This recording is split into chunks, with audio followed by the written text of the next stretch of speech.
প্রজাপতি দক্ষরাজের অমলে মহাদেবকে বিবাহের কারণে দক্ষরাজ তার কন্যা সতীর প্রতি অসন্তুষ্ট হন। অসম্ভব!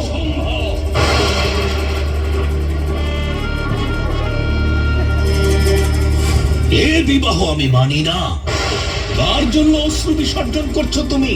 সতী আর প্রজাপতি ব্রহ্মার বংশের রাজকুমারী নয়। তার পরিচয় সে এক দরিদ্র শ্মশানবাসী ভিক্ষুকের সহধর্মিণী। আর মহারানীর অশ্রু এমন অপাত্রে দান করা যায় না। তুমি জেনে রেখো রানী, এই অপমান আমি বিনা প্রতিবাদে কিছুতেই মেনে নেব না।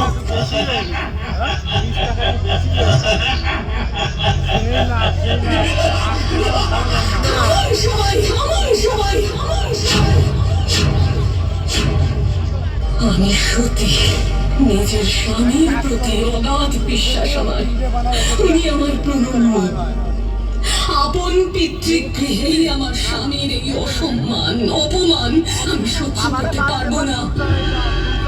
আমি যদি তাকে তার যোগ্য সম্মান দিতে না পারি, তাহলে স্ত্রী হিসেবে এই জন্ম আমার বৃথা।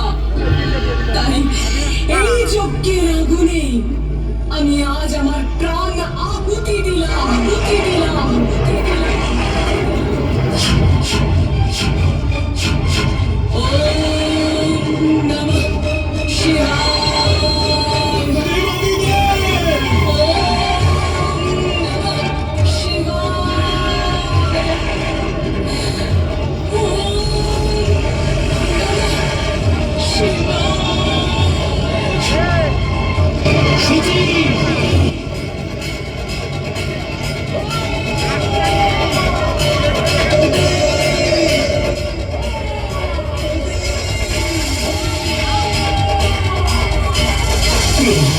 প্রভু কিছু করুন, দেবাদিদেবকে থামান।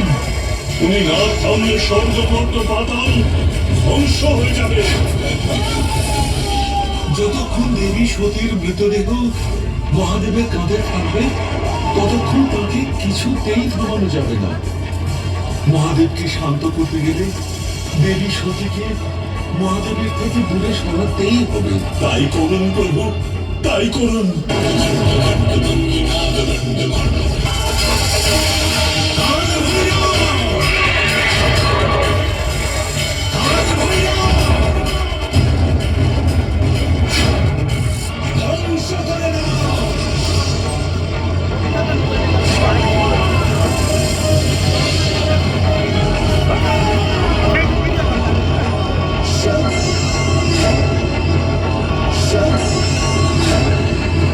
প্রিয় ভক্তবৃন্দ,